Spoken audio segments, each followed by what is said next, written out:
সুন্দরী পুরুলিয়ায় বেড়েছে পর্যটন। পুরুলিয়ার পর্যটন মানচিত্রে প্রথমে নাম উঠে আসে অযোধ্যার। অযোধ্যা পাহাড় ছাড়াও পার্শ্ববর্তী জায়গাগুলিতে গড়ে উঠেছে ছোট বড় হোটেল, রিসর্ট, কটেজ।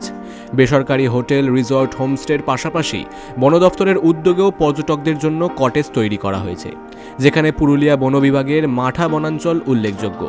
শীত পড়তে না পড়তেই ওই বনাঞ্চলে নামে পর্যটক ও রক ক্লাইম্বিং শিক্ষার্থীদের ঢল। পর্যটকদের আনাগোনা বাড়ার সাথে সাথে বর্তমানে কমে গিয়েছে পাখিদের কিচিরমিচির শব্দ। পরিযায়ী পাখিরাও কম আসে, কারণ পর্যটকদের কোলাহল ও বর্ষার ঝড়ে পাখিদের বাসা ভেঙে যায়। তাই সেই পাখিদের কথা ভেবে বিশেষ উদ্যোগ নিল পুরুলিয়ার বন বিভাগ। শুরু হলো গাছের ডালে পরিবেশ বান্ধব বাসা বানানোর কাজ। আর্টিফিশিয়াল পাখির বাসা আপনারা দেখবেন যেটা পুরোপুরি একটা ক্যামোফ্লেজড কালারের, এবং ওর মধ্যে পাখি যাতে ঠিকমতো ঢুকতে পারে, বেরোতে পারে, সেরকম পরিস্থিতি তৈরি করা আছে।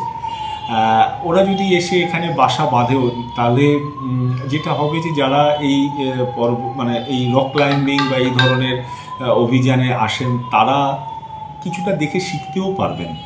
এর অনেকগুলো আঙ্গিক আছে। যেমন দেখুন, আমাদের অনেকের বাড়িতে হয়তো গাছ লাগানোর জায়গা নেই, কিন্তু আমরা যদি আমাদের বাড়ির বারান্দায় বা ছাদে একটু পাখির বাসা রেখে দিই, অনেক পাখি এসে কিন্তু তাতে বাসা করতে পারে। সেটাও কিন্তু সংরক্ষণেরই আপনি তার মাধ্যমে কিন্তু সংরক্ষণেরই একজন বড় অংশীদার হলেন।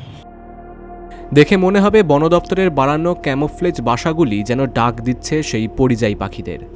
পুরুলিয়া থেকে বিশ্বজিৎ সিং সর্দারের রিপোর্ট, বিগ নিউজ বাংলা।